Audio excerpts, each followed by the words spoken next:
Hello student, आज की video में हम पढ़ेंगे बीए फर्स्ट सेमेस्टर के फर्स्ट यूनिट को। तो फर्स्ट यूनिट में कॉन्ट्रीब्यूशन है जो बहुत सारे ऑथर्स एंड राइटर का, जैसे उसमें है एक श्री अरबिंदो, आर के नारायण, कमला मार्कंडेय, नयनतारा सहगल और भी बहुत सारे हैं, रविन्द्रनाथ टैगोर। जो उनका फर्स्ट यूनिट में इन सब ऑथर्स का, राइटर्स का कॉन्ट्रीब्यूशन हमें पढ़ना है। तो सबसे पहले जो टॉपिक है फर्स्ट यूनिट के वो है श्री अरबिंदो। तो आज सबसे पहले हम श्री अरबिंदो को पढ़ने वाले हैं। तो आज की वीडियो में हम पढ़ेंगे इनके बारे में, इनकी लाइफ, इनके एजुकेशन, इनके वर्क्स के बारे में आज की वीडियो में हम पढ़ेंगे। तो चलिए स्टार्ट करते हैं। Shri Aurobindo was born in Calcutta on 15 अगस्त 1872।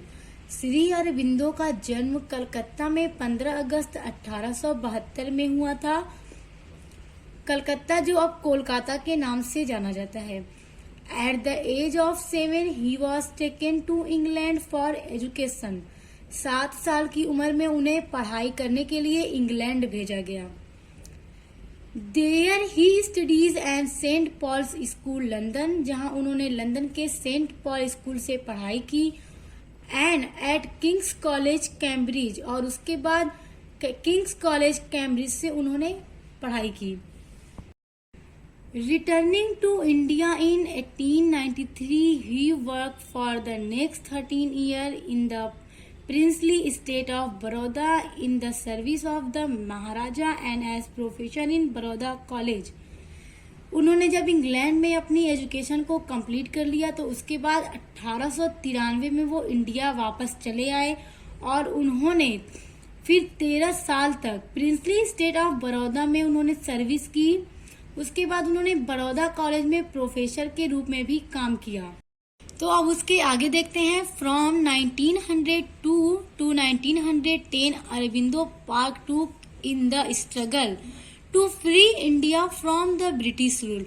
फिर उसके बाद उन्होंने 1902 से लेकर 1910 तक भारत को ब्रिटिश रूल से आजाद कराने के लिए उन्होंने बहुत सारे स्ट्रगल किए, उसमें उन्होंने पार्टिसिपेट किया, संघर्ष किया हमारे देश को अंग्रेजों के रूल से आजाद कराने के लिए। As a result of his political activities, जब वो देश को आजाद कराने के लिए स्ट्रगल कर रहे थे तो उसमें बहुत सारे पॉलिटिकल एक्टिविटीज यानी राजनीति कार्यों की वजह से ही वॉज इम्प्रिज्ड इन 1908। तो उन्होंने उनके बहुत सारे पॉलिटिकल एक्टिविटीज के कारण उन्हें जेल में भी भेजा गया 1908 में। उसके आगे देखते हैं। In Pondicherry he founded a community of spiritual seeker. फिर उन्होंने एक कम्युनिटी की नींव डाली, स्पिरिचुअल कम्युनिटी की उन्होंने नींव डाली पांडिचेरी में, which took shape as the Shri Aurobindo ashram in 1926। जो उन्होंने स्पिरिचुअल सीकर की नींव डाली थी पांडिचेरी में, वो फिर एक श्री अरबिंदो आश्रम का रूप ले लेती है। श्री अरबिंदो आश्रम के नाम से वो फेमस हो जाती है 1926 में। इन द आश्रम गाइडिंग फॉर हिज स्टूडेंट, आश्रम में जो उनके स्टूडेंट थे उनको गाइड करने के लिए जो उनकी स्पिरिचुअल कोलैबोरेटर थी, to his spiritual collaborator Mirra Alfassa who was called the mother in the ashram.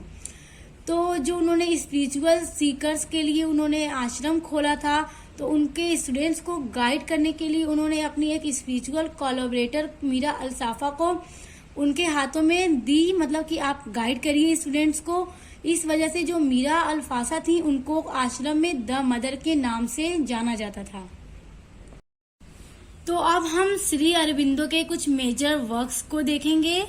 तो उनकी एक बुक है द लाइफ डिवाइन जो पब्लिश हुई 1939 में। Under the life divine Aurobindo's struggle yoga is explored in his main prose work.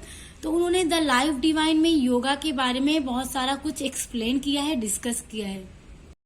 Shri Aurobindo का the life divine के अलावा भी बहुत सारा मेजर वर्क्स है, जैसे essays on the Gita, collected poems and plays, the synthesis of yoga, the human cycle, the ideal of human unity, Savitri a legend and a symbol on a Veda। ये सारे उनके मेजर वर्क्स हैं जो श्री अरबिंदो ने लिखे हैं।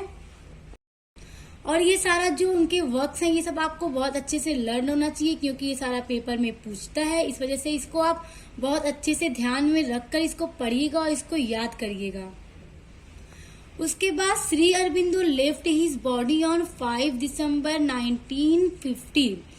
श्री अरबिंदो ने 5 दिसंबर 1950 में अपनी बॉडी को लेफ्ट कर दिया, यानी उनका निधन हो गया। तो आज की वीडियो में हमने श्री अरबिंदो की लाइफ को देखा, उनके बायोडेटा को देखा, उनके एजुकेशन को, उनके वर्क्स को, उनकी बुक्स को, सब कुछ आज हमने देखा। तो नेक्स्ट वीडियो जो इसके बाद वीडियो आएगी उसमें हम श्री अरबिंदो के कॉन्ट्रीब्यूशन को देखेंगे। उसमें आपको सब उनका कॉन्ट्रीब्यूशन मैं पढ़ाऊंगी।